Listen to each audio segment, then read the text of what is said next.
그래서 오늘은 그 감동을 이어서 지난주에 이어 이세벨의 영에 대해서 두 번째 시간을 가지겠습니다. 왜냐하면은 이 하나님 나라가 예배 한 번으로 살아나는 건 아니거든요. 하나님의 예배를 지키면서 하나님이 우리에게 원하시는 그 길을 따라가야 되고, 나의 상황과 우리 공동체의 상황을 알아야 돼요. 할렐루야. 그래서 우리가 하나님 나라의 감동을 가기 위해서 적들이 주는 공격들에 대해서 우리가 단호하게 대처하면서 하나님의 영광을 따라가는 시간을 가지겠습니다. 우리가 지난주에 아합 왕에 대해서 같이 말씀을 나눴습니다. 기억나시죠? 이 아합 왕이 실은 뭐라고요? 좋은 말로 하면은 분별력 없는 어리숙한 왕인데, 세상 말로 하면은 그냥 이세벨의 호구예요. 호구 같은 아합 왕이 이세벨에게 당했습니다. 그래서 오늘은 이 이세벨의 공격의 방법에 대해서 같이 한번 말씀을 나누는 시간을 가지도록 하겠습니다. 우리가 그 이세벨, 지난주에 봤듯이 요한계시록에도 이세벨에 대해서 나오듯이 또한 그 이세벨의 영의 그런 모습이 있습니다. 여러 가지로 정의할 수 있어요. 뭐 조정의 영, 뭐 분열의 영, 우상의 영 등 여러 가지로 그것의 형태에 대해서 규정할 수 있는데, 이 이세벨의 영의 그 모양과 방법은 여러 가지지만 결국 이세벨의 영의 목적은 뭐냐? 하나님 나라를 파괴하는 거예요. 하나님 나라를 파괴하는 거예요. 뭐 교회를 파괴하건, 나라를 파괴하건, 뭐 가정을 파괴하건, 심지어는 가정이 파괴되려면 누가 파괴돼야 되는 줄 아세요? 내가 파괴돼야 돼요. 내가 정신을 못 차리고 뭔가 잘못된 것에 의해 붙들려 있으면요, 우리 가정이 행복해질 수가 없어요. 우리 자식도 마찬가지고, 우리 가정 중에 단 한 명이라도 뭔가 이게 정신을 못 차리면은 가족 전체가 막 거기에 막 휘둘리게 됩니다. 이 이세벨의 영의 가장 강력한 무기, 중요한 무기, 결국은 뭐냐? 바로 권세를 가지는 거예요. 권세를 가져서 자기 뜻대로 만들고 조종하고 부립니다. 그래서 이 자기 뜻대로 하기 위해서 무엇이 필요하냐? 최고 권력자의 마음을 사로잡아야 돼요.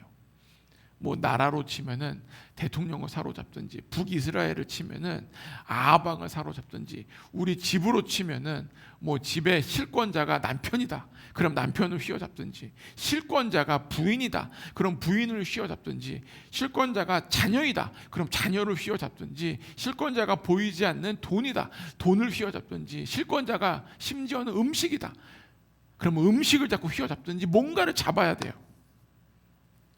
그러므로서 조종을 시작합니다. 이 북이스라엘의 부족한 왕 아합은 자기가 막 북이스라엘 왕인 것처럼 막 통치를 했어요. 막 내가 왕이다 했지만 성경은 뭐라 그럽니까? 북이스라엘 결국 아합 시대에 바알과 아세라 신앙을 가지고 온 이세벨에 의해서 간접 통치를 받았던 거예요. 이세벨이 하고자 하면은 다 할 수 있었어요. 이세벨이 죽이고자 하면 죽이고. 그래서 우리 교회와 우리의 삶에서 이세벨의 영을 분별하고 대적하고, 또 이세벨이 누구인가를 보는 건 아니라 그것이 움직이는 활동을 봄으로 말미암아 우리에 대한 공격을 어떻게 하는지 그 방법에 대해서 나눠보겠습니다. 첫 번째는 이세벨의 영은 마음을 사로잡습니다. 이세벨이 북이스라엘 아합 왕의 부인이 되죠. 시돈의 공주로서, 페니키아의 공주로서 와가지고 아합 왕을, 그 마음을 사로잡습니다. 아합 왕은 자기도 모르게 이 이세벨이라는 이 자기 부인이 한 명은 아니었겠죠. 여러 부인들 중에 이 이세벨에게, 이 특정 여자에게 완전히 마음을 빼앗깁니다. 마음을 빼앗기니까 그 뭐예요? 마음을 빼앗긴 이후부터 이 이세벨을 의지하고 이세벨에 의해서 조정을 당해요. 뭐 지난주에 말씀드렸듯이 아합 왕은 아람과의 전쟁에서도 대승을 거둔 무능한 왕이 아니었어요. 나름 능력 있는 왕이었음에도 불구하고 이세벨의 이 강교에 빠져서 완전히 마음을 빼앗깁니다. 그래서 이세벨은 영은 아주 강교하고 치밀하게, 때로는 무심히 우리의 마음을 파고든다는 것이에요. 갈라디아서 5장 9절 가보겠습니다. 갈라디아서 5장 9절이요.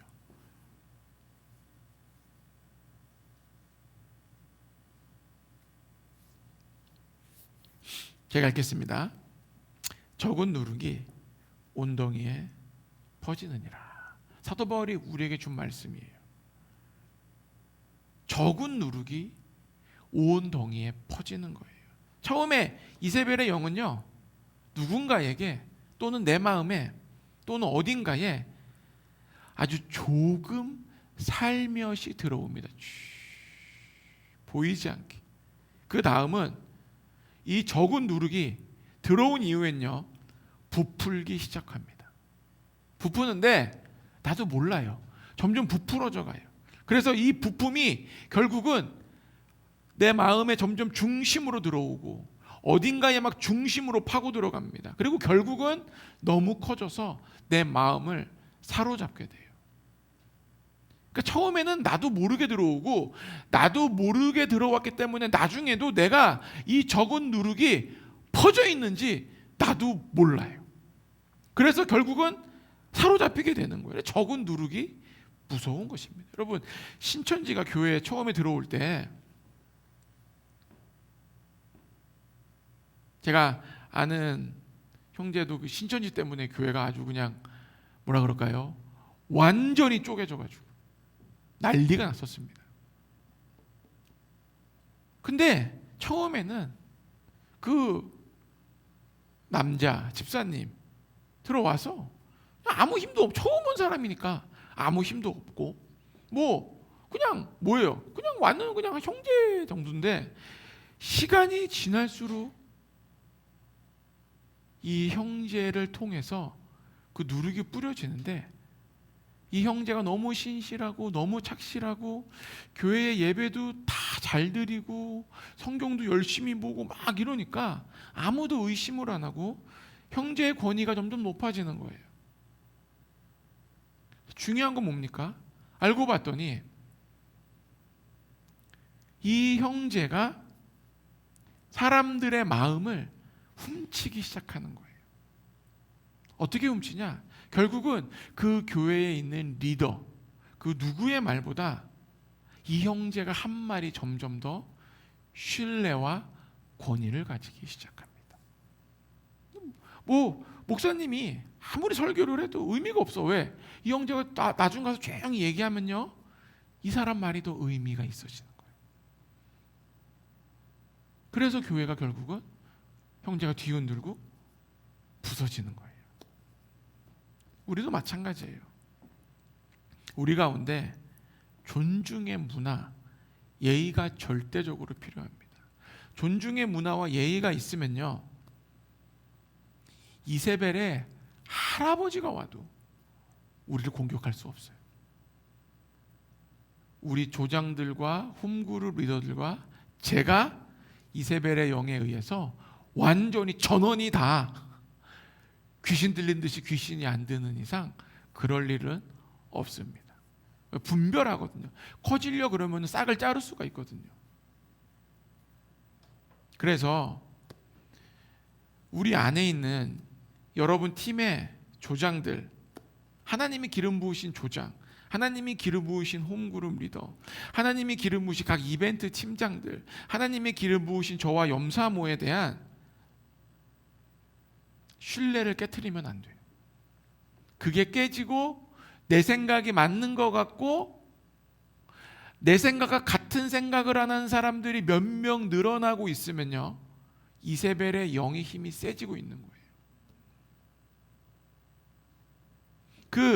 우리가 인간이기 때문에 모두가 다 연약한 부분이 있죠. 우리가 뭐 예수님은 아니잖아요. 우리 모두가 다 부족한 부분이 있습니다. 그리고 제가 장담하는데 제가 죽기 전까지 저는 연약함이 있을 겁니다. 우리 모두가 그런 사람이에요. 우리가 연약함이 있기 때문에 주님을 신뢰하는 거예요. 우리가 부족하니까 주님을 의지하는 겁니다. 내가 능력이 없기 때문에 주님을 의지하는 거예요. 자꾸 저는 능력이 부족해요. 저는 이 얘기는 하나님을 신뢰하지 않는 거예요. 내 생각에 쌓여 있는 거예요. 하나님을 신뢰하면 신뢰할수록요, 내가 부족하니까 더 주님을 의지합니다. 아멘? 내가 이렇게 아프니까 더 주님을 의지하는 거예요. 그러면서 막 우리 안에 막 생각이 들어오는데 처음엔 별거 아니에요. 이건 좀 아니지 않아? 별거 아니에요. 별거 아니거든요. 이거 나도 아는데, 응? 내가 실은 이런저런 상처를 받았습니다. 제가 이런 소리 하면 안 되지만 우리만 아는 걸로 합시다. 뭐 이런 단어들로부터 시작된 것들. 응? 제가 실은 저분에게 이런 상처가 너무 많습니다. 제가 말은 못하지만 이 얘기를 해야 될 거야 말아야 될 거야 그러면서 시작되는 이 별거 아닌 이 단어와 문장과 얘기들이 마치 연금술사처럼 거짓의 여긴 이세벨의 영이 우리 마음에 살포시 들어오기 시작하는 거예요. 아주 살포시. 그때는 몰라요. 시간이 지나면 알게 됩니다. 교회만의 문제가 아니에요. 가정에서도요, 이세벨의 영이 침투하면 분열이 일어납니다.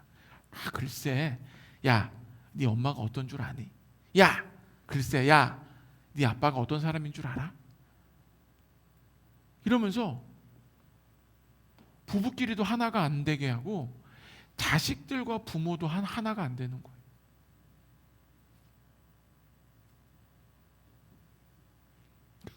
자신도 부부관계에서 갈라지고 자식도 내 부인, 내 남편과 갈라놓게 하고 그러면서 이게 뭐예요? 가정이 이세벨의 영향력 안에 있게 되는 거예요. 내가 갈라놓고 가정이 하나가 안 되는 이유가 누구 때문이래요? 이 사람 때문이래요. 하나님은 이 가정을 통해서 아이들에게 사랑을 기초로 해서 존중과 예의, 하나됨을 가르치도록 만든 게 가정입니다. 아멘? 그래서 가정에서부터 분열을 하면 안 돼요. 뭐 네 아빠가 어땠는 줄 아니? 뭐 네 엄마가 어땠는 줄 아니? 부모님들이 그러면 안 돼. 부부끼리 그러면 안 돼요. 이거는 뭐 가정, 교회, 회사 어디서나 다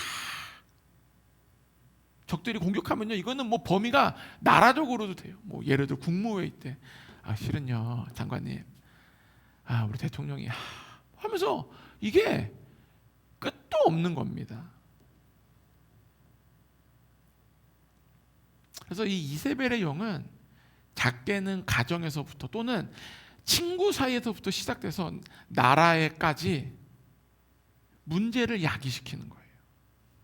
이 아하방도 그냥 여로보암의 죄만 따랐으면은 그냥 여로보암과 같은 악한 왕으로 끝나는 건데, 이 이세벨과 결혼하면서부터 사마리아의 성에 바알과 아세라상이 생깁니다.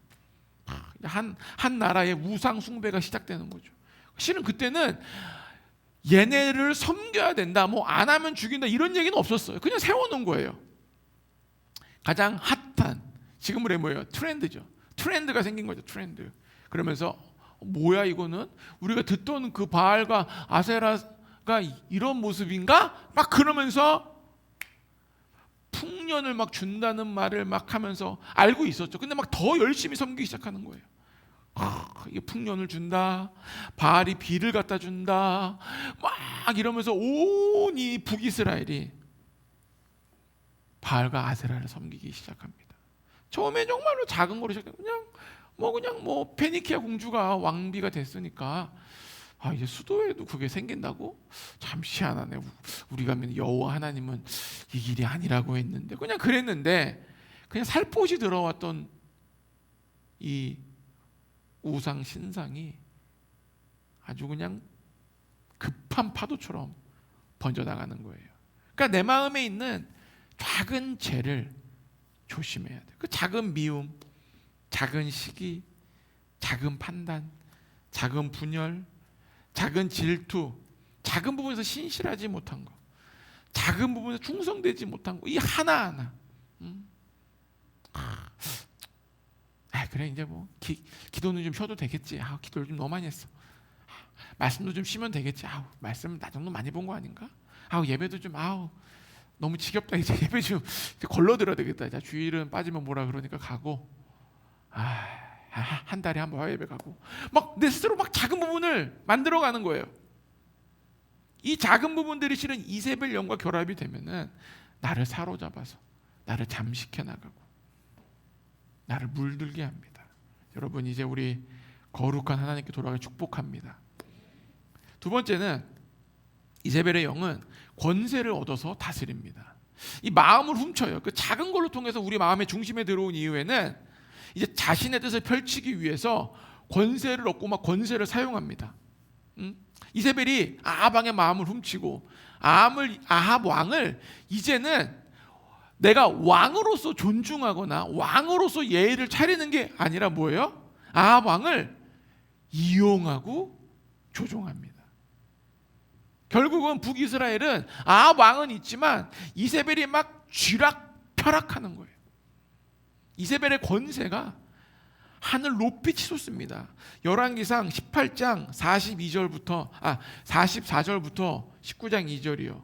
열왕기상 18장 44절부터 19장 2절.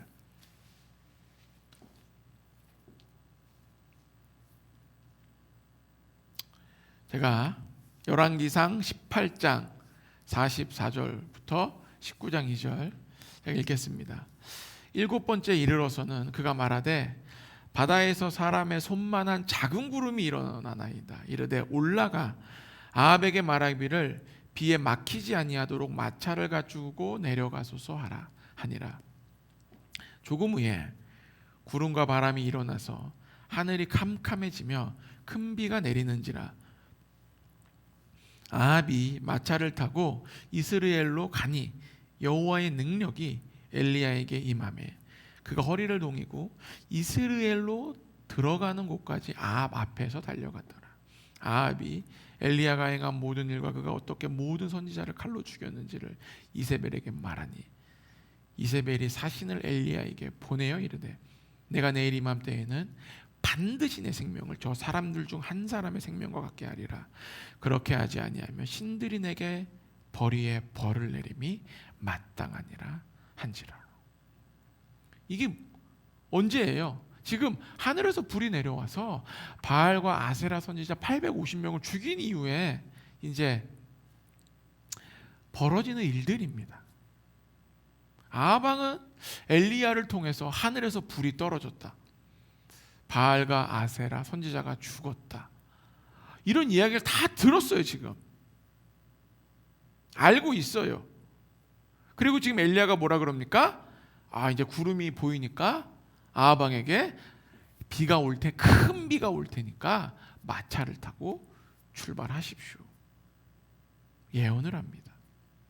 아합 왕은 모르죠. 믿음이 좋은 사람은 아니었으니까 그 손바닥만한 구름을 보고 엘리야의 말을 믿었을지 안 믿었을지는 모르지만 여하튼간 마차를 타고 그냥 엘리야 말을 따르고 뭔가 엘리야를 이때는 신뢰하는 부분이 있는 거예요. 신뢰하는 부분이 있으니까 말을 들은 거예요. 출발을 합니다. 근데 더 중요한 거는 마차를 타고 이렇게 밖에 보니까 엘리야가 자기 앞에 뛰어가고 있어. 근데 뭐예요? 발이 안 보여.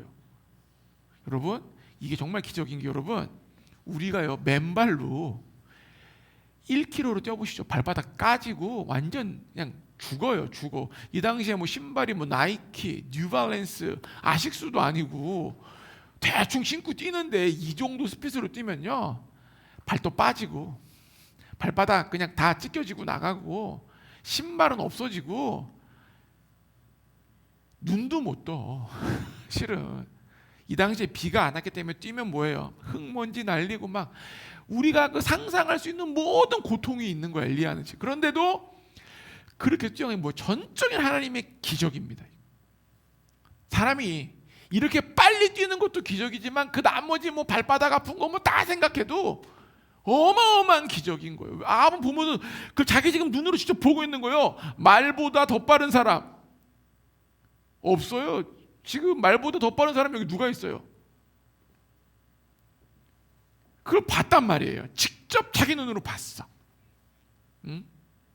그래서 이 하나님의 역사와 기적을 눈으로 보았는데, 그럼 뭘 생각해야 돼? 마차에서 가는 동안에 이게 진짜 바알과 아세라가 제사장이 죽은 거 보니까 우상이 문제였다.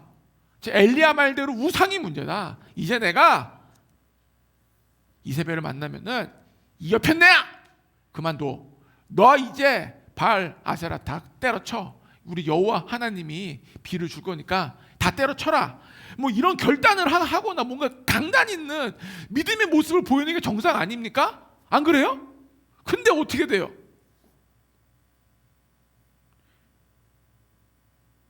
여기 뭐라고 써있냐면은 1절에 보면요, 아합이 엘리야가 행한 모든 일과 그가 어떻게 모든 선지자를 칼로 죽였는지를 이세벨에게 말하니, 이게 지금 이 여자를 단둘이를 쳐야 되는데 그냥 설명을 하고 있는 거야. 이렇게 해서 니네 제사장 다 뒤졌어. 이렇게 얘기를 하니까 이세벨이 뭐라 그래요? 분노가 지금 와가지고 야 일로 와. 지금 네가 지금 3년 6개월 동안 다 우리 국무 중이 이랬는데 글쎄 말이야. 이랬어. 죽고 이랬어. 이러고 있는 거예요. 그러니까 이세벨이, 실은 이세벨이 얘기 들어서 겁을 먹었어. 인간이 겁을 먹어 안 먹어요?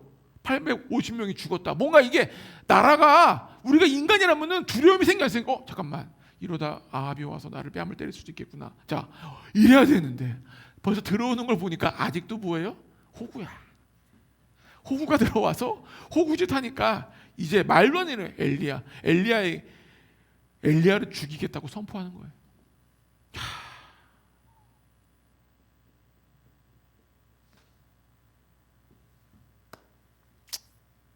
이게 바로 이세벨의 영입니다. 그리고 실제로 비가 와요. 근데도 아합은 완전히 잠식당하고 권세를 완전 빼앗긴 거예요. 정말 하나님의 능력을 보았으면은 변화가 있어야 되고 해야 되는데, 아합 왕은 이세벨의 권세에 지금 완전히 잠식을 당한 거예요. 너무 깊게 잠식이 돼가지고 깨쳐나오고 깨닫고 일어날 힘이 전혀 없는 겁니다. 그러니까 그런 거예요. 이세벨이 이래요. 사신을 엘리야에게 보냅니다. 내일 이맘때에 반드시 내 생명을 저 사람들 중 한 사람의 생명을 갖게 하리라. 그렇지 아니하면 신들이 내게 벌이에 벌을 내림이 마땅하니라. 즉 여호와 하나님 앞에서 패배하고 힘도 못 쓰는 바알과 아세라를 섬기기 위해서 도리어 엘리야를 죽이고자 하는 이 이세벨에게 아합 왕은 호통쳤어야 돼요. 아직도 정신도 못 차렸냐? 엘리야를 왜 죽이냐? 지금 엘리야가 비를 주고 있고 지금 비가, 지금 너 지금 뭐 하고 있냐? 정신 차려. 너 나가. 이래도 현찮은 판에. 이게 너무 무서운 거예요.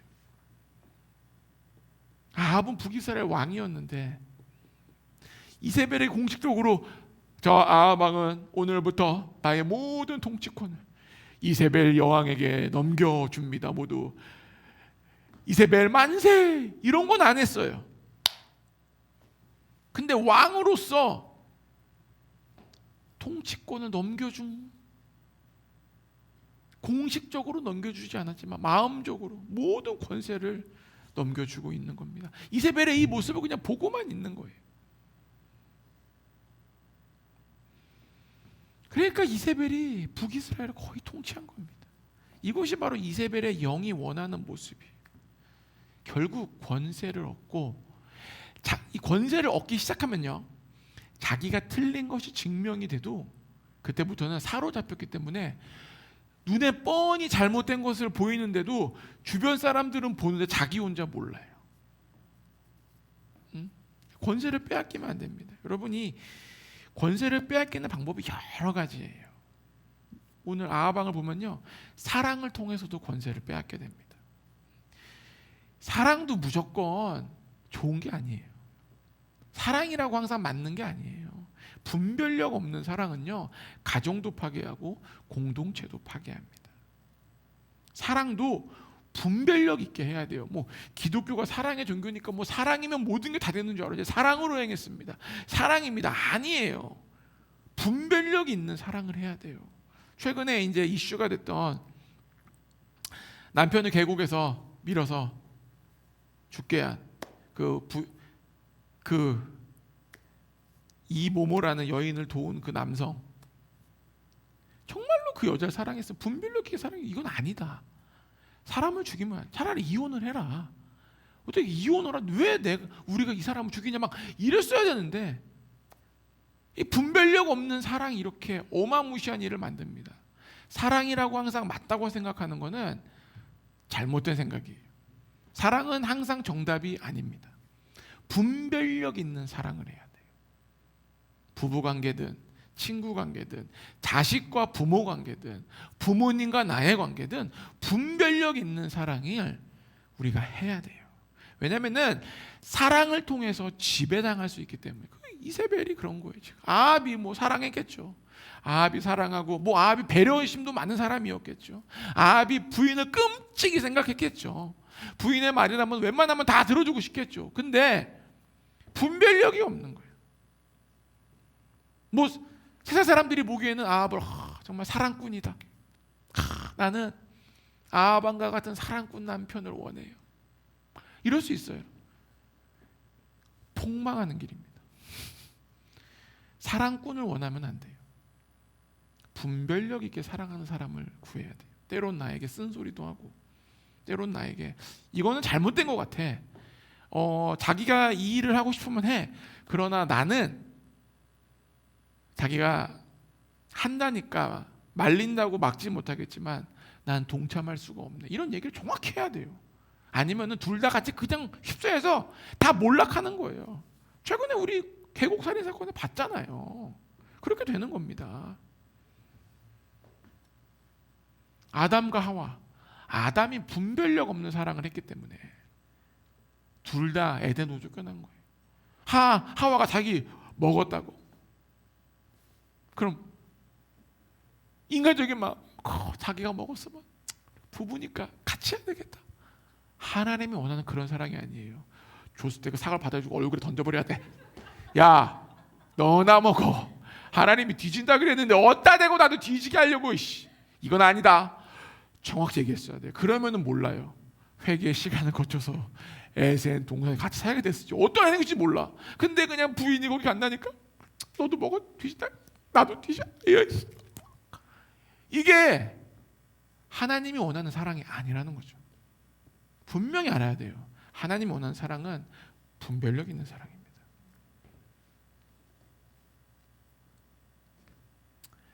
그래서 사랑이라는 명목으로 하는 게 모든 게 올바르지 않다는 분명한 자각이 있어야 돼요. 사랑하니까 쉽게 해결해 줄 수 있는 것도 안 해주는 거예요. 그게 뭐예요? 아니 우리 아이가 산수 문제를 풀고 있는데 뻔히 내가 알아. 3 더하기 3이 6이라는 걸. 뻔히 난 보여. 근데 애가 푸는 힘들어해. 그렇다고 6이야? 다음 문제 1 더하기 5 쳐다 봐. 그럼 6, 8, 10, 4, 2 잘했네. 이게 사랑이에요? 이게 사랑은 아니잖아요. 사랑하니까 일부러 안 해주는 거예요. 기다려주는 거예요. 애가 막 짜증을 내. 나 안 할래. 에이씨 이런 거 누가 만들었어. 막 찢어버려. 그럼 어떻게 해야 돼요? 6이야 써. 이런 부모가 정말 잘못된 부모예요. 야 앉아. 너 이런 행동이 정말 잘못된 거야. 네가 모르는 건 엄마가 이해하겠지만 네가 모른다고 이렇게 화내는 거는 잘못된 거야. 풀지 말래면 풀지 마. 그러나 문제 때문에 네가 화를 내고 이렇게 나한테 막대하는 거는 너가 큰 잘못이야. 이건 아니야. 이렇게 얘기를 해줘야 돼요. 그래서 사랑하니까 우리가 안 해줘야 돼요. 아멘? 사랑하니까 자식이 원하는 거 다 해준다? 그게 사랑이 아니에요. 사랑하니까 싫은 소리를 해야 돼요. 야 이건 아니지 않니? 네 인생은 네 거야. 너 엄마 죽으면 어떻게 할래? 너 아빠 죽으면 어떻게 할래? 이 문제는 네가 좀 풀어봐. 아빠가 기다리고 있을게. 언제까지? 해봐. 그러면서 부모님이 그런다고 매몰차게 이러고 있어요? 계속 보면서 어떻게 도와줄까? 어떻게 도와줄까? 우리 부모 그런 마음 아니에요? 안 그래요? 이런 사람 있어요? 뒤져라. 망해라. 이러지 않잖아요. 어떻게 도와줄까 내가? 그 타이밍을 보잖아. 언제요? 언제 내가 쑥 들어가서 도와줄까? 그게 부모 마음이에요. 이게 사랑인 거예요. 싫은 소리도 하고 기다려주고 애가 뻔히 힘든 걸 알아도 뻔히 힘들게 하는 거예요. 아합은 이세벨을 진심으로 사랑했다면 이렇게 말했어야 돼요. 이제 당신으로부터 모든 이방신 제사장도 죽었고 버려라. 참신이 여호와 하나님으로 증명됐으니까 이제 여호와 하나님만 섬겨라. 너 싫으면은 이제 너 나랑 상종할 수 없다. 내가 너를 사랑하지만 여기까지일 수도 있다. 이렇게 딱 잘라 얘기했어야 돼. 근데 아합은 호구죠. 그래, 엘리야를 죽이면 잘 되려나? 이런. 이세벨은 이 아합 왕의 마음과 권세를 다 뺏어가지고 이제 북이스라엘에 자기의 그 권세와 권위를 아주 견고하게 세웁니다. 이제는 그 누구도 아합 왕뿐만 아니라 이세벨에게도 충원할 수가 없어요. 왜? 엘리야가 죽는 걸 봤는데 누가 충원을 해? 아니 생각해 보십시오. 하늘에 불이 떨어진 선지자를 죽인다고 했는데도 왕이 내비두는데 누가 그 나라에 가지고 목숨 걸고 동촉하여 주시옵소서.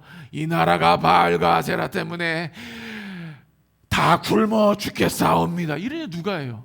다들 비유 맞추고 나라가 개판이 되는 거예요, 완전히. 그래서 우리도 마찬가지. 이세벨의 이 강교한 말에 내 마음이 놀아나면 안 됩니다.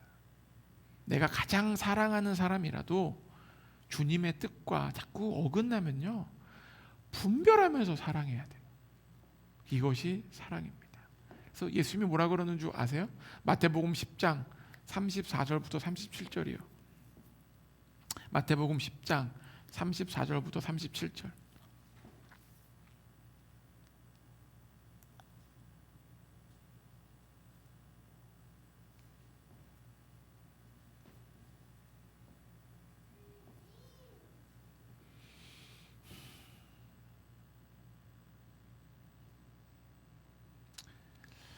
내가 세상에 화평을 주러 온 줄로 생각하지 말라. 화평이 아니요 검을 주러 왔노라. 내가 온 것은 사람이 그 아버지와 딸이 어머니와 며느리가 시어머니와 불화하게 하려 함이니 사람의 원수가 자기 집안 식구리라. 아버지나 어머니를 나보다 더 사랑하는 자는 내게 합당하지 아니하고 아들이나 딸을 나보다 더 사랑하는 자도 내게 합당하지 아니하며. 예수님의 말이에요, 이게. 우리 사랑에 많으신 예수님, 우리를 위해 십자가에 달려 죽으시고 물과 피를 쏟으신 예수님이 이런 말씀을 하시는 거예요. 주님은 평안을 너에게 끼친다고 써있지만 그렇다고 화평을 주러 온 건 아니에요. 이 화평이 뭡니까? 인간들이 만들어낸 화평, 인간들이 만들어낸 그 부부의 아름다운 관계, 인간들이 만들어낸 그 아름다운 가정의 관계를 하나님이 원하시는 거는 그런 뭐 인간적으로 만든 사랑이나 그 하나님을 원하는 게 아니에요. 하나님이 원하는 기준에 맞는 사랑을 원합니다. 이것이 진짜 사랑이에요. 하나님보다 가족을 더 사랑하면은 하나님 나라에 합당하지 않습니다. 믿으십니까? 우리의 사랑의 최고점은 하나님이에요.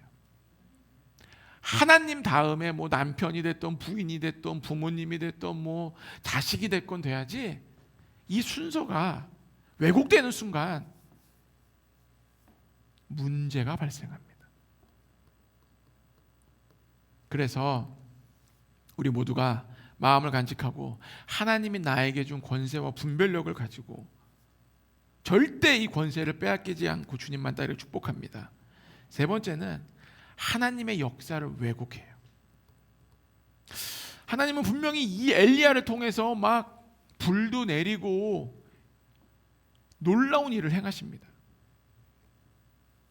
그리고 결국은 비도 오고. 하나님이 분명히 지금 엘리야를 쓰고 있다는 건요, 아방만이 아니라 온 북이스라엘 사람이 알았어요. 왜? 엘리야 말 이후부터 비가 안 온다는 게 말이 안 되고, 성경 저자에 정확히 보면요, 비만이 아니에요. 이슬도 맺히지 않는다 그래. 어떻게 3년 6개월이 비가 오나? 지금 여러분, 제가 혹시 했던 말 기억나세요? 한 달 전쯤에 유명한 하나님의 예언자 선지자가 그러는데 올해 기근이 올 거다라고 예언을 하고, 이 기근이 올해만이 아니라 계속 진행될 거라고. 기억나세요? 미국에 있는 유명한 분이 그런 얘기 했다는 거. 지금 그분은 그 예언을 한 달 전에 한 게 아니라 올해 초인가 작년 말인가 했어요. 그 유럽에 비가 안 오기 전에. 비가요 지금 몇 개월 동안 안 온다고 지금 난리가 났잖아요. 지금 유럽에서 난리가 난 거예요. 그럼 막 그러죠. 막 뭐 원전을 더 세워가지고 뭐 전기를 만들. 여러분, 원전도 지금 원전을 세운다고 유럽에서 전기가 남아나는 게 아니에요. 유럽의 나라들은 우리나라처럼 삼면이 바다가 아니기 때문에 강물을 통해서 원전에 물을 식힙니다. 강이 마르면은 강 옆에 원전을 쳐도 원전 돌릴 수가 없는 거예요. 지금 그런 위기에 모여 있는 거예요. 원전이 돌릴 수가 없는 거야. 그럼 원전 안 돌아가지, 가스 안 들어오지. 어떻게 해야 돼 그럼? 그래서 뭐예요? 올 겨울은 가장 추운 겨울이 될 거다. 왜? 가스값을 확 올려버리니까, 제한시키니까. 우리가 올 여름이래, 겨울에 따뜻하게 지내는 거는 감사해야 됩니다. 할렐루야. 지금 유럽은 에어컨도 빵빵 못 트고 모든 게 다 지금 난리가 났어요. 우리 주님의 은혜 안에 있습니다. 비가 이렇게 몇 개월 동안 안 와도 난리가 나는 판에 3개월, 6개월이 비가 오니까 말이 안 되는 거거든. 상식적으로도 자연과학적으로도 말이 안 돼요. 분명히 엘리야를 사용했음을 알았어요. 그 누구도 부인할 수 없었어요. 그런데 이세벨은 하나님의 사자인 엘리야의 사역을 부정합니다. 그리고 도리어 엘리야를 죽이려고 그래요. 뭐예요? 이 엘리야의 영, 엘리야의 스피릿이 들어오게 되면요, 하나님의 역사가 굉장히 왜곡돼요. 하나님의 사람에 대해서 부정적인 인식이 생기기 때문에 하나님의 사람이 한 역사들에 대해서 그냥 별거 아닌 것처럼 모든 게 느껴져요. 뭐 별거 아니지. 뭐 그럴 수도 있지. 뭐 은혜로 뭐 그렇게 다 되는 거 아니야? 하나님이 나에게 주시고 우리에게 주신 은혜와 역사를 대단하지 않은 것처럼 생각하면서 다음번에 하나님의 역사가 오기를 원하기를 기대하면 절대 안 됩니다. 하나님은 자기를 존중하는 사람을 존중하십니다. 우리가 받은, 간단히 얘기해서 방언의 가치에 대해서, 하나님이 주신 이 방언은 이 세상 금은보화로 측정할 수가 없어요. 이 세상에 있는 모든 금과 은을 다 드려도 하나님이 우리에게 방언 주시지 않아요. 방언 받은 게 방언 받은 건 큰 의미 있나? 조금 기도 받아서 몸이 좀 좋아지고 치유가 됐어. 그럼 하나님의 은혜로 그럴 수도 있는 거지. 그냥 별거 아닌 것처럼 하면서 감사도 없어지고 그렇게 되는 거지. 그게 중요한 게 아니야. 지금 큰일이 났어. 하나님의 역사가 별거 아닌 거예요. 은혜를 엄청 받았는데 다음날 되니까 막 시험에 들어. 그럼 은혜 받은 것도 별거 아니고 그게 뭐예요? 될수록 하나님의 역사를 폄하하기 시작합니다. 이세벨의 영은요, 우리가 받은 은혜와 역사를 왜곡시키고 결국은 하나님의 역사에 마음을 쏟지를 못하게 해요. 그러면서 뭐에 쏟아지는지 아세요? 하나님의 역사에 쏟아지지가 않으니까 내가 원하고 내가 바라는 것이 언제쯤 이루어질 수 있냐에 집중하기 시작합니다. 그리고 그게 안 되면 뭐예요? 다 문제야. 다 문제야. 그래서 결국은요, 뭐예요? 하나님의 역사가 별거 아닌 게 되고, 이렇게 되다 보니까 공동체도 그게 별거 아닌 것처럼 만들어 버리고 이게 중요하냐? 그러면서 완전히 회파시키는 거예요. 지금 아합이 그러고 있는 거예요. 이세벨이 그 비 그거 하늘에서 물 떨어지는 거 됐어 죽여버리지. 엘리야 죽여버리자. 그래 죽이자. 원래 그랬으면 하나님이 원하는 건요, 그 죽은 이후에 이세벨은 논외로 하더라도 아합 왕과 이스라엘 백성들이 믿음을 정했어야 돼요. 회개했어야 돼요. 아세라와 바알 우상을 태워버렸어야 돼요. 그리고 다시 하나님의 나라로 세우기를 선포했어야 돼요. 이 일을 못하잖아요. 누가? 아합이. 왜? 이세벨 영에 다스림 받으니까 누가 합니까? 예후가 대신하는 거예요. 다 죽여버리고, 다 죽여요. 바알 섬기는 사람 다 불러 모읍니다. 불러 모은 다음에 어떻게 해요? 혹시나 여기 오면은 뭐 돈이나 줄런지 뭐 할 줄 알런지 그런 좀 믿음이 적은 사람들 있잖아요. 그래가지고 이제 레가 족속 사람 불러가지고 분별해내라 그래. 야, 너 여호와 믿는 거 너 나가. 다 쫓겨나고 정확히 남은 다음에 어떻게 합니까? 싹 죽여버려요. 예후가 그렇게 하는 거예요. 그 다음에 살아있는 이세벨 예후가 죽여버려요. 하나님은 이런 모든 아름다운 일을 아합과 북이스라엘 사람들 하기 원해요. 왜? 하나님 역사를 눈으로 봤으니까. 그런데 이세벨은 도리어 하나님의 선지자 엘리야를 죽이기로 결정을 합니다. 참 어이없는 결정이에요. 방향이 이상해. 나라가 이상하게 흘러가고 있어요 지금. 이것이 바로 하나님의 역사와 은혜를 왜곡시킨 이세벨의 영이 하는 거예요. 나에게 벌어진 일들, 뭐 다른 사람에게 벌어진 일, 뭐 그런 역사와 뭐 그거 뭐 이렇게 중요하냐 그래요. 그러다 보니까 기독교가 이렇게 된 거예요. 초대교회 때는 하나님의 역사에 대해서 그래도 말씀과 역사를 하면서 뭐 방언받고 뭐 예언받고 뭐 치유받고 뭐 막 이게 어마어마하게 일었단 말이에요. 베드로가 지나가는데 그림자만 지나가도 병자가 치유되고, 사도 바울이 손수건 얻는 줘도 치유되고, 막 이런 일들이 계속 있었었는데 기독교가 지식화되고 제도화되면서부터 역사가 필요 없고 뭐가 중요해요? 이제는 앉아가지고 이제는 이게 중요한 거지. 이제 얘기하는 게, 설교가 중요해지고 공부가 중요해지는 거예요. 그러면서 기독교가 종교처럼 돼버린 거예요. 기독교는 이렇게 앉아서 공부하고 그런 종교가 아니에요. 살아있는 종교입니다. 아멘. 그 시작을 하나님께서 보여준 게 바로 오순절 마가의 다락방이에요. 하나님의 역사는 그런 거예요. 이게 별거 아닌 거죠. 옛날에 교회에 있는데 한 신학생이 와서 우리 그 성령 집회하는데 왔었어요. 와가지고 이제 예배를 은혜 엄청 받았어 이 신학생이. 근데 우리가 그때 공수생 생활해서 지난주에 말씀드린 것처럼 이렇게 예배당에서 잠을 잤단 말이에요. 이불 한쪽에 두고 이제 이불에서 저쪽에서 뭐 누구 자고 이쪽에서 자는데 새벽에 갑자기 이 신학생이 나름 그 학교에서 굉장히 똘똘한 학생이고 묵상의 깊이가 있다고 누가 저에게 계속 얘기를 하더니 묵상의 깊이가 있고 영적이고 그렇대요. 근데 막 자다가 갑자기 막 쌍욕을 야이씨 막 18 막 개들이 뛰어다니고 막 그래 뭐야 왜 우리 교회는 욕하는 사람이 없거든 뭐야 하더니 막 걔가 막 하다가 막 쌍욕을 막 하고 막 난리가 난 거예요. 그래가지고 막 기도해가지고 이제 축사를 해가지고 애가 정상이 됐어요. 잠을 잘 잤어. 학교로 갔어. 근데 여기 이 같은 신학교에 이제 친구들이 많이 있는데 아니 축사를 받았으면은 자기가 우리가 쌍욕을 시켰나? 우리 교회 이상한 소문을 내기 시작하는 거예요. 그러니까 저희 어머님 교회죠. 그래가지고 교회가 이단이 됐어. 아니 쌍욕은 자기가 했는데 자기가 이단이 돼야 되는데 교회가 이단이 됐어요.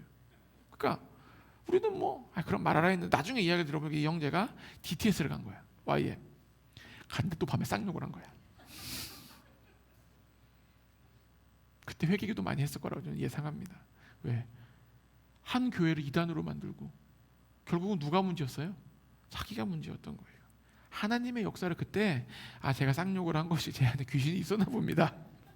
제가 회개하면 이랬으면 끝날 일을 자기 입맛대로 해석한 거예요. 내가 문제가 아니다. 왜? 나는 젠틀하고 묵상의 깊이도 있고 설교도 굉장히 잘했다 그러더라고. 같은 과 신학생들도 걔한테 은혜를 많이 받았대요. 그랬는데 아무런 게 없는 거죠. 그러니까 하나님의 역사는 자기 입맛대로 별거 아니다. 기억이 잘 안 난다. 그건 큰 문제가 아니다. 절대 안 됩니다. 그것이 바로 이세벨의 영이 하는 일이에요. 하나님이 나에게 역사했다. 치유가 됐다. 아니면 뭐를 봤다. 꿈을 꿨다. 이렇게 이랬다면요. 평생 감사해야 됩니다. 아멘. 나를 치유케 하신 주님, 나를 자유케 하신 주님, 나를 해방하신 주님 평생 감사해야 돼요. 그리고 하나님이 사용한 그 믿음의 사람을 존중해야 됩니다. 조장이 됐건 홈그룹장이 됐건 누가 기도해서 됐건 제가 됐건 예수님께 감사하지만 하나님이 사용을 했잖아요. 존중해야 돼요. 기도 응답을 받았으면은 감사하는 마음이 있어야 되는데 그 하나님이 하신 일에 대해서 왜곡하고 폄하하고 입 싹 닫으면 안 됩니다. 이세벨의 영은요, 하나님의 역사를 막을 수는 없어요. 그런데 하나님의 역사를 폄하함으로써 하나님의 뜻을 저버리게 할 수는 있습니다. 무슨 얘기인지 아시겠어요? 하나님은 이세벨의 영 한참 게임도 안 되는 위대하신 분이라 이세벨의 영이 하나님의 영을 막을 수는 없지만 하나님의 역사를 폄하하고 별것 아닌 것처럼 느끼게 함으로써 하나님의 뜻을 저버리게 할 수 있어요. 하나님의 이 역사를 왜곡하는 것이 정말로 매우 심각한 결과를 만들어내는 게 누굴 통해 드러나는 줄 아세요? 바로 바리새인들입니다. 누가복음 7장 30절 보십시오. 누가복음 7장 30절이요.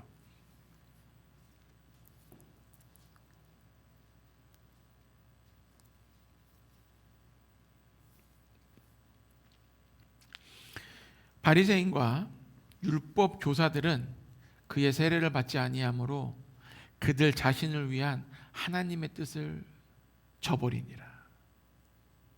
예수님이 이 땅에 자신이 메시아임을 드러내시기 전에 세례 요한을 통해서 예수님께서 자신의 길을 준비케 만드십니다.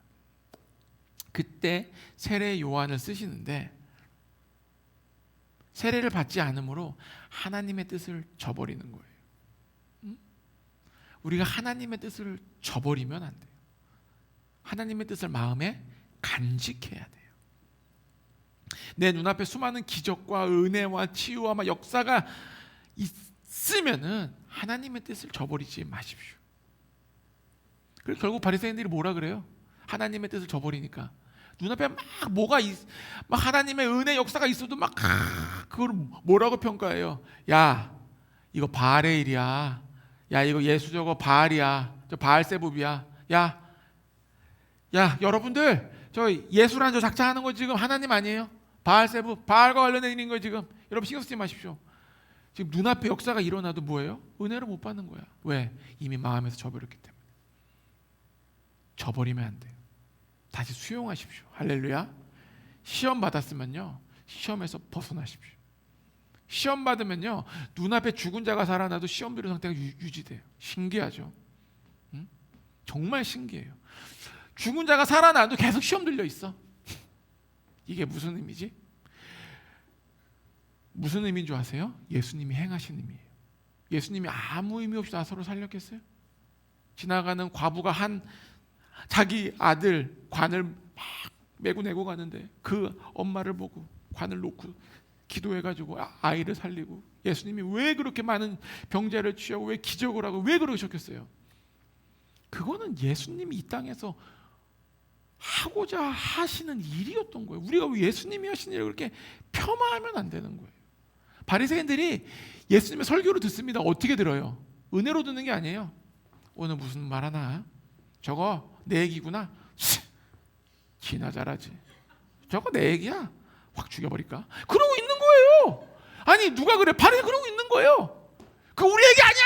그럼 뭐라 그래요? 너야. 예수님 그러죠. 니네 얘기야. 니네 얘기야. 예수님 담대하십니다. 아니라고 또 말도 안 해요. 너야. 너네들이 지금 서기관들 전도하지 마. 지옥의 2배 다식으로 만들고 있다. 다 정확히 얘기해요. 그러니까 앉아가지고 어디 가든지 평가질하는 사람은 나사로가 살아나니까 어떻게 해요? 제사장들이 불러가지고 바리새인들 뭐라 그래요? 얘를 죽이려고 그래. 왜? 얘 때문에 예수라는 사람의 그 복음의 능력이 확증되니까 도려 나사로를 죽이는 거 똑같은 거예요. 이세벨의 영 엘리야를 죽이려고 그래. 왜? 엘리야 때문에 하나님이 드러나니까. 이 똑같은 영의 흐름을 내 안에 간직하고 있다면 빨리 버려야 돼요. 평가하는 거. 저 말씀은 또 오늘 내 얘기하는 거 아닌가. 다시 한번 얘기하는데 이 말씀에서 주는 말씀은 한 명을 위해서 준비할 수, 여기 지금 앉아있는 사람은 몇십 명인데 내가 뭐 하겠다고 한 명을 대상으로 이 짓거리를 하고 있어요. 일주일 동안 묵상하고 기도하고 그러지 않습니다. 그거는 누구 문제예요? 그렇게 생각한 사람 문제예요. 여러분, 우리가 하나님 앞에서요 은혜를 받고 기적을 체험했다면 하나님의 역사를 저버리면 절대 안 돼요. 간직하고 되새기고 감사해야 돼요. 그래서 하나님께서 이름을 주는, 땅의 이름을 길갈로 정해라. 그 이유가 뭔지 아세요? 그 땅의 이름을 기억하면서 하나님의 역사와 너희를 향한 계획을 기억하라는 거예요. 소중히 간직해야 됩니다. 하나님이 나에게 역사하신 것들, 은혜 주신 것들이 별거 아닌 거 생각하면 절대 안 돼요. 그때 이세벨의 영이 내 마음에 공격할 틈을 노리고 쑥 들어옵니다. 항상 감사하십시오. 간직하십시오. 여러분, 저는 이 이세벨의 영 처음에는 별것 아니게 우리 마음에 들어왔다. 내 마음의 중심에 들어오고 권세를 가지고 나를 다스리고 그 다음에는 하나님의 역사가 일어나서 이런 모습들, 이게 바로 이세벨의 영이 하는 겁니다. 우리 하나님과 꿈꾸는 교회는 이제는 이세벨의 영으로부터 완전히 자유해서, 또 그렇다고 또 이세벨의 영이 있나, 그게 아니에요. 하나님이 이 말씀을 준 이유는 지난주에도 말씀드렸듯이 이 공격에 대해서 분명히 얘기하라 그러더라고. 모르겠어요. 지금 공격을 우리가 당하고 있는 건지 앞으로 당할 건지는 모르겠지만 이 공격이 지금 분명히 있다는 거예요. 지금 있을지는 몰라요. 나중에 있을지도 모르고 저도 몰라요. 그런데 이 말씀을 한 거 보니까 뭔가 샤라라 싸따라라 한 게 있다는 거죠. 그래서 우리가 이제 완전 자유케 됩시다. 제가 지난주에 얘기했죠. 저도 그런 영의 영향을 받은 적이 있어요. 저희 어머님 교회에서 교만해가지고 엄마 사역을 막 존중하지 못하고 별거 아닌 것처럼 느끼고 그러다가 순종이라는 책을 보고 정신 차렸는데 이세벨의 영이 결국은 교만한 자에게 들어옵니다. 여러분, 우리 이제 기뻐하며 승리하면서 어저께 Let's go 하지 맙시다. 너무 다르네. 코리아 우리 정말 우리 하나님 나라에서 가야지. 지금 우리가 이렇게 막 그래 잡스러운 것들 때문에 우리가 지체할 필요가 없어요. 아멘. 기도하겠습니다. 하나님, 우리가 그 적은 누룩의 마음을 빼앗기지 않겠습니다. 절대 빼앗기지 않고 우리의